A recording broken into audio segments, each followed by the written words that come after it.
Damn, shot a lot of shots. How do you get used to this? Feel like twice in a week? I mean, I don't want to have to depend on it, but it's something that's been very fun, man. I think that we've seen a lot, these last 3-4 weeks of the season and whatnot, and it prepared us for moments like such. And it's a thing of beauty right now. It's playing some great basketball. How do you keep your head in focus when you're down 40 seconds to go, don't have the ball? You guys can still do it. There's always time on the clock. That's what we keep telling ourselves. We know how our pressure, wears on teams. I think that we did a good job of, applying the pressure a lot better in the second half. But, they came out, picked their pressure up and whatnot, and I think we responded, accordingly. You tipped the rebound to Ty on that last shot. Take me through that moment for you. Yeah, I didn't think I don't remember who shot the free throw, but Ty shot it. I didn't expect him to miss. I don't know if he did it on purpose or what his plan was, but right place, right time. At times it just happens. Basketball guys a blessing, and again, I was at the right place, right time. I was able to get to him, and he did the rest. What did you guys just have to shake off, especially after the first quarter? We expected it. We expected a punch like that. We want to be the ones that throw the first punch, but it doesn't always go that way. They again picked up the pressure, picked up the physicality. They hit shots. Donovan was ultra aggressive, and again, you have to be able to sustain that for 48 minutes. And we were banking on our conditioning and just our mental toughness. You just mentioned Donovan. Obviously, he's just going to ring over and over again. What was it like for you guys just as a whole to try to defend him, basically, and what did you try to do to make yourself on him as you could? Yeah, Don's a special player. I've been a fan of his for a long time. We got the chance to play together, Team USA basketball, World Cup, a few years ago, and that's my first time really being able to see him work in person. And he puts in a lot to his craft. And obviously they were undermanned tonight. He had to do a lot more, but we knew the ball was gonna be in his hands. He's difficult to guard, but again, it's a wear down effect. For 48 minutes, you got to keep making shot after shot after shot after shot, and I guess we live with the results. You mentioned that this conditioning part. Obviously, Rick goes to an all-sub lineup, kind of midway through, 5 minutes to go in the third quarter, sticks mostly with that group until, I guess, the last few seconds, and sticks with you, Drew, Ty for the full 12, Andrew, Pascal, and Ben, the other three guys. Did you have a sense that was coming, basically, when you went with that all-sub lineup that close to 12 was going to be asked to do in the fourth, basically, and how much do you think what they were able to do kind of hold it together during that stretch? Yeah, you guys it's testament to what they've done all season long. We're able to depend on them, moments like such, and I always prepare myself for anything. I wasn't sure if I was playing the whole fourth or what the deal was, but if I was out there, I'm going to give everything I got, and this time of the year, there's no such thing as tired, so you just got to play through, let adrenaline take you, and deliver. Miles, is there a different type of pressure now that you guys do have a 2-0 lead heading back home? It depends on how you look at it. I think that, I enjoy the pressure, that you call it. I enjoy being able to have a 2-0 lead and go play at home in front of our fans that, quite frankly, have been there for us all season long, so some call it pressure. I call it a privilege. It's a privilege to go and play this time of the year, especially at home. They really put a lot of pressure on Haliburton, denied him the ball, just defending him well through the first couple quarters. He turns around, has that fourth quarter, 11 of his 19. What impressed you the most about just maybe tonight, just the way he handles these situations, like to be able to have that turnaround like that? Yeah, I think teams try to pick on him a little bit. They're going to put him in every action defensively. Like you said, they're going to pick him up full court, try to body him, try to put him on the floor. Just his resiliency, man, with his frame and just his ability to, just get downhill and obviously create for us. It's huge. And he enjoys the moments, like you just saw. He wants the ball in his hands. There's a lot of guys I've seen, even guys I've played with that doesn't necessarily want to take that shot or doesn't necessarily want to be in the mix right there. But he relishes in those moments. And, it's just, a testament just to his work ethic, his mental toughness, his mentality. And quite frankly, that boy Cole, man, he just does it over and over again. Miles, last year you guys won 2 road games total, the whole playoffs. What's different about this year's group in East End? Experience. I think experience is everything. I think that this group has been together for about 3-4 years now. And when you have those, we'll take it to last year and you're playing in the Garden in, Game 7, or you're playing in the Boston Garden, when they're the best team, quote unquote, best team in the league last year, was able to, put that pressure on us. So I think it was great for us, to experience all that. So yeah, man, it's just, you take that experience, you learn from them and then you apply it, this time of the year.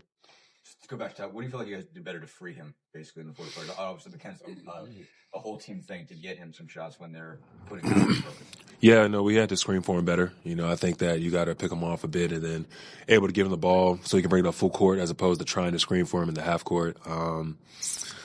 And I think he did a better job of demanding the ball, quite frankly. He went to go get the ball as opposed to kind of waiting. And, I think he did a good job of asserting himself. Obviously, Drew and Aaron make a couple massive plays down the stretch. Aaron with the tip dunk and with the steal. Just, Drew obviously had a bit of a tough night with the turnovers, but I mean, how big were both of those guys again to kind of come up with the plays that you needed to have when you needed to have? Man, I say it over and over again with this team. It could be anybody's night. You know what I mean? And just Aaron, he had 23 points, you know what I mean? And Pascal, he only had 12 tonight, you know what I mean? But the next game he goes for 30. You never know with this team. And, it just speaks to the guys you have on this roster. Drew is one of the, if not the best, one of the best perimeter defenders in the league, made a heads up play. Just like he did, in the Milwaukee game as well. And then Aaron, I expect nothing less from him, bro. He makes plays like that all the time. And, again, people don't really watch his plays, so this might be a shock to some people, but it's how the way Aaron Neesmith plays basketball, man. Miles, twice in a week now, we've seen you guys experience the euphoria of accomplishing what felt impossible. Just what does that feel like in the moment? Man, this is the most fun I've had playing basketball ever, bro. Honestly, this group is special. I don't want to stop playing anytime soon, so we're just going to continue to keep getting better and better, drowning out the noise. It's easy to feel good for ourselves and be happy and whatnot and butter ourselves up. We already know the media's going to start talking about us now. Like, everybody's been doubting us, but all of a sudden it's like, oh, Pacers this. And we drown out that noise. We continue to work, keep our heads down, and take these 2 days to get ourselves right. And I believe it's Friday, ready to go at it. Thank you, guys. All right. Thank you, Miles. Nothing to hard to put all this into words, but Cleveland hit us with a hellacious punch early in the game. It was difficult to get the ball over half court, let alone score. We played from behind the whole game. We made a little progress in the second quarter. Lost it in the third, and then the fourth quarter we just hung in. We've been in a lot of these situations this year and that stretch of the season. Our group has a belief in one another, and our thing is we just keep executing, we keep playing. Did a really good job situationally at the end, and obviously had to get lucky. But Tyrese hit another amazing shot to win the game. You don't see this very often, let alone twice in 1 week. And so we're very fortunate. We've asked you a version of this question, it seems like, after dozens of close games in the last 2 months. But what is it about this group that makes these kind of wins possible? It's just it's a group of great guys.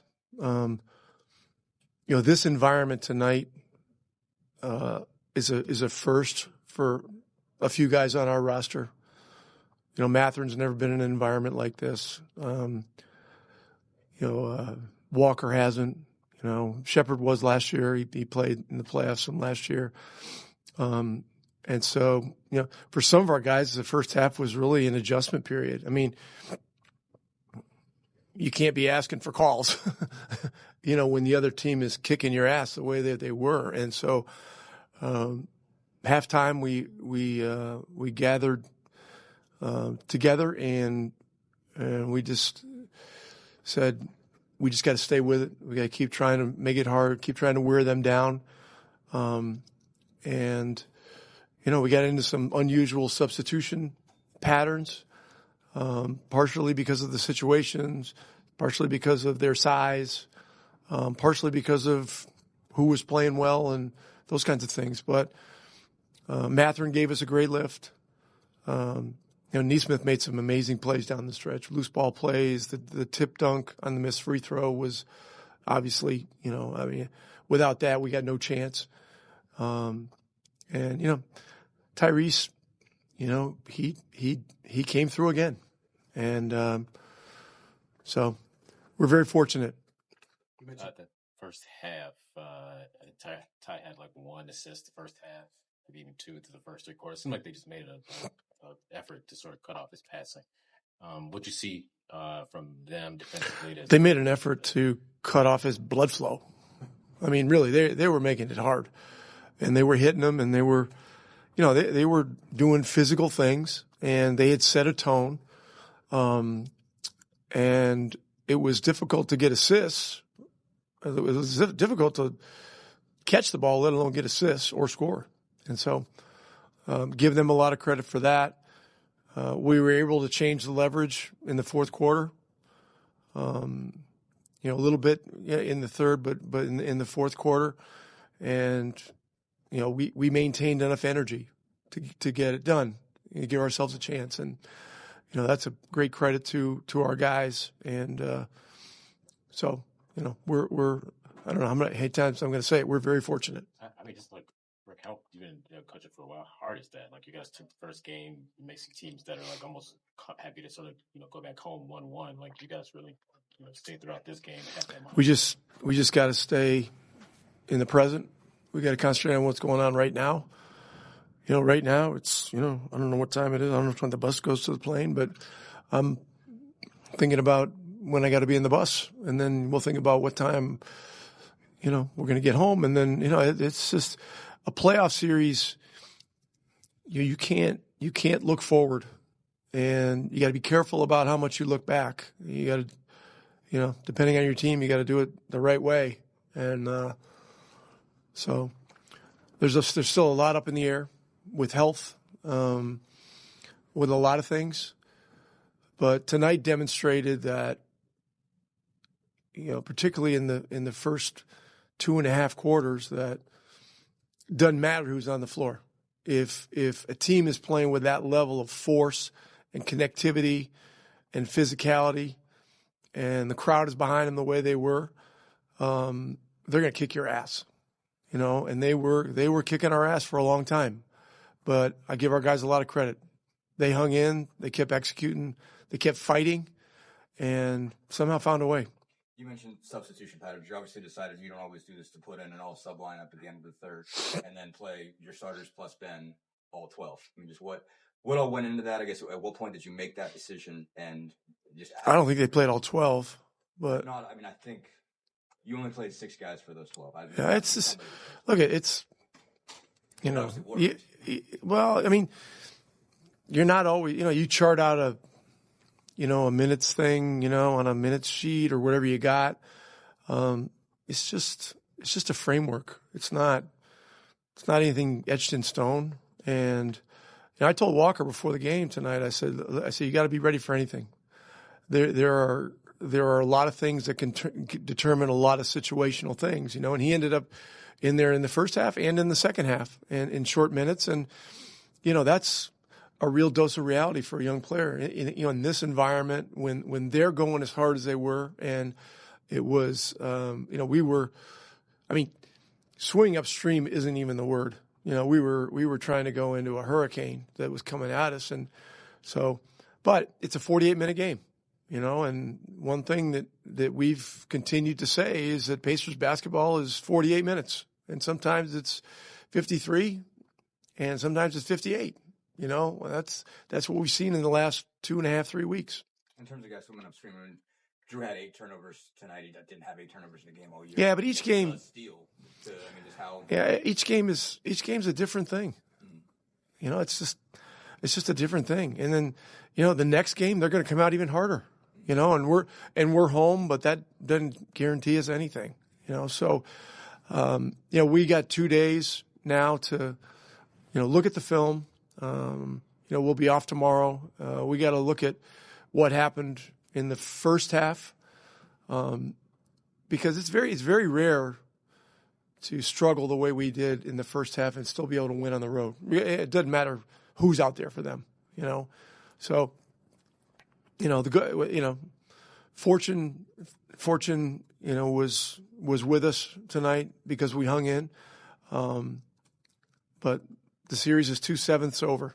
That's the way I look at it, and that's the way everybody should be looking at it. Rick, you've been a part of a lot of crazy games. Where the sequence of how that one unfolded tonight, where does that one rank? I don't know. Did you see the one last week? I mean, the one last week was a situation where a team had never done it in 1,200 tries. So look, it's you come into something like this, and a lot of people think, hey, you try to get one game, and then you have all this stuff going on with injuries, and nobody really knows what's happening. You get hit with a haymaker the way they did for the majority of the game, but you find a way to hang in. So you count your blessings, and we got to get ready for the next one. Coach, what do you think was the biggest change in the fourth quarter for you guys, especially Tyrese, who seemed like he was having some trouble throughout the rest of the game, had 11 in that fourth quarter? Well, I thought we wore them down some. And, Mitchell had a heroic game. But, we right now we're deeper than them. And even when we weren't playing well, we were playing fresh guys. And so we've got to stay with what got us here, which is depth and togetherness and, as much full court pressure as we can.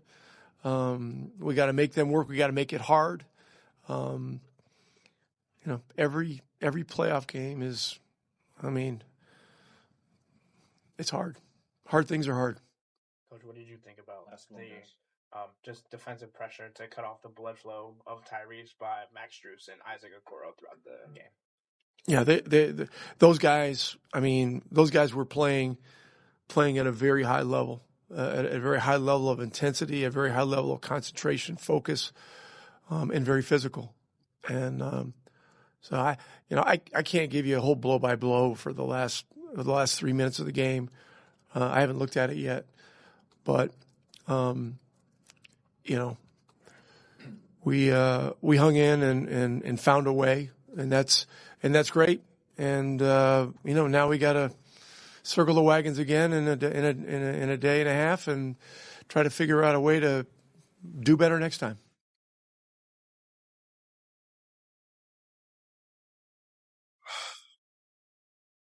Getting used to these moments? How do you go through your emotions at the end of these kind of games? I'm at peace. I'm at peace with my game. Understanding that I'm trusted in these moments. I have all the confidence in the world to make these shots. My teammates and my coach staff give me that confidence, and just trying to make plays out there. You keep your head in a game when you're down 7 with 40 seconds to go. It's the NBA. Crazier things have happened. It's just what basketball is, and especially the end of our season has looked a lot like this. We've had many games where you could take a screenshot at any moment and be like, how did they win this game?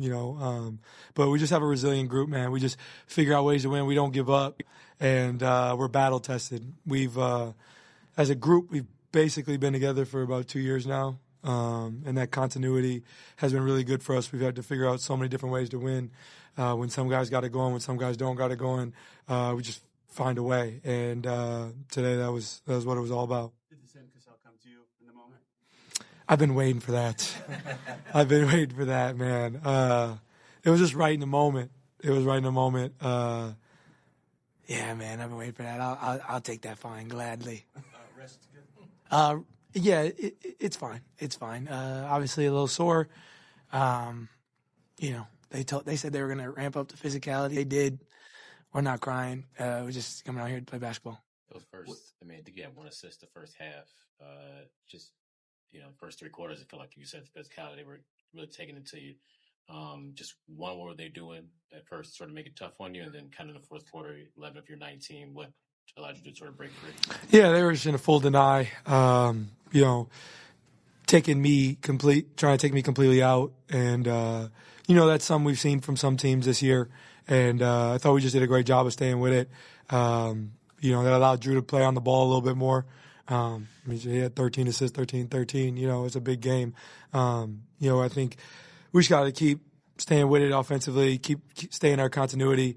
It's junk defense, and just trying to put some more variation in the game. They got a bunch of different guys out there, they're in full deny on me, and I just have to, keep my head. I think it's easy to get frustrated in that moment, but teammates, coach, staff told me to stay with it, and I was just able to break loose there at the end of the game. But yeah, man, it's just part of it. You're seeing a lot of different schemes. It happens throughout the course of a season, throughout the course of a series. So we just stayed with it, figured it out, and it's a big win for us. Ty, can you describe what it's like to hit these game-winning shots in these moments for those of us watching you out there? Yeah, I mean it's a special feeling, man. It's a lot of fun. I mean, like any basketball fan or anybody who's involved in basketball at all, everybody in their life has imagined being a kid, being in the driveway, being in the living room, time winding down in their head, shooting it, missing, putting more time on the clock. All those things. Like this is a kid's game, man. I get paid a lot of money to play a kid's game, so I'm just having fun out there, just having fun with what I'm doing. And winning is fun. But I love being in these situations. Somehow, some way, we find our way in these situations a lot, and we just got to find ways to win. And I thought we did a great job. And we wear the wear down effect, for 4 quarters, for 48 minutes, allowed us to stay with it and get a big win in the end. I guess just speaking of the last shot, just take us through the last play. Obviously, you missed the free throw. What's your read on that coming off of it? How'd you manage to get a hold of it? And what are you thinking at that point when the clock's winding down? You got to decide what direction you're trying to go with that. Yeah, I was pissed. I missed the layup. I lost the ball. If I would have held on the ball, it would have been and one, and we would have tied the game. But it's just funny how it works out sometimes. Ball came off. I jumped to grab it, and I was going to shoot the floater right there. I kind of was looking around, but I just wanted to get out to the top. And then I just saw me and Ty Jerome at the top of the key.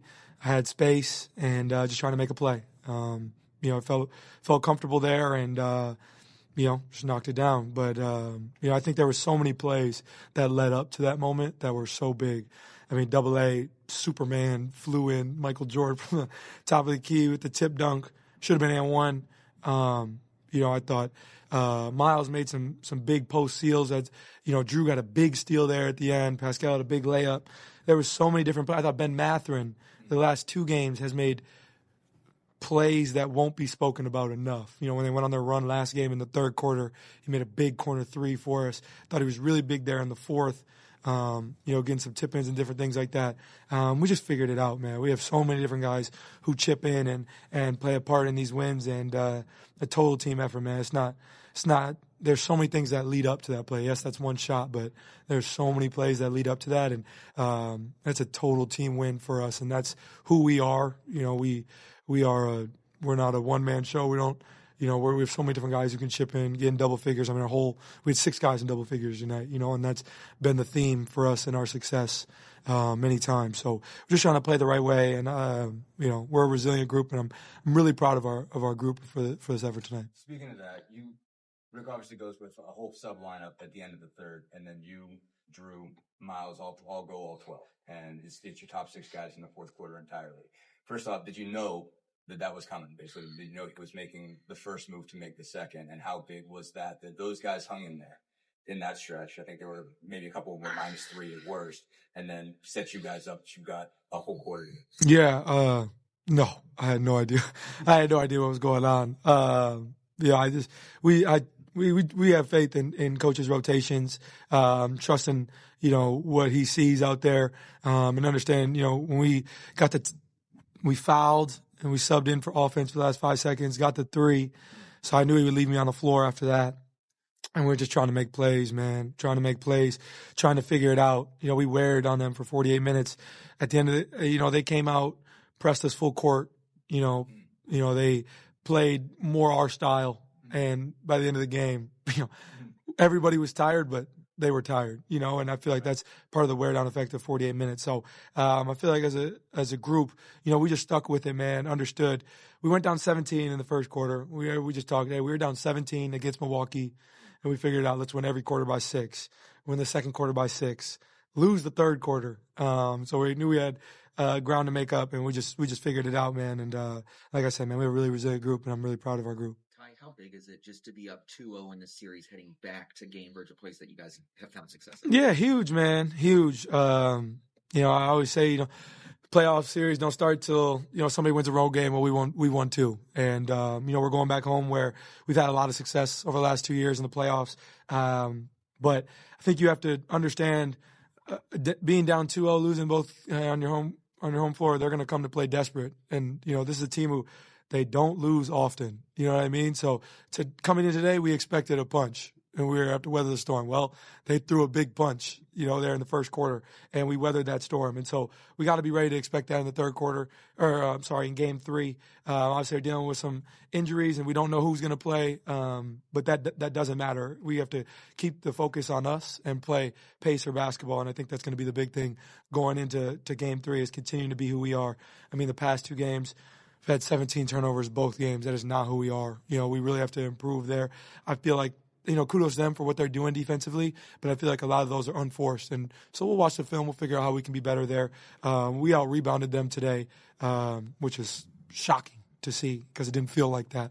But there's so many areas where we feel like we can improve. And that's the good thing about it. Good thing about this series. You're up 2-0, but you still know there's a lot to improve on. So, it's the great thing about going home. We're going to get 2 days. Everybody take care of their body, get to sleep in their own bed a little bit, and play at home in front of the greatest fans in the NBA. So it's going to be a lot of fun. Tyrese, do you feel like you feed off of that overrated chance that the Cavs fan base was giving you? Yeah. I mean, sure. Yeah. That one was unexpected. I didn't know we had beef, but yeah, I guess good for them, man. That came out of nowhere, but it's just I think now that label's there, they're all – that's what it's going to be every time we play somebody. Every time on the road, he'll probably follow me until the next poll comes out, and then we'll see if I'm number 1 again. But, for me, I just control what I can, man. Overrate that. Thanks, man. Appreciate it, guys.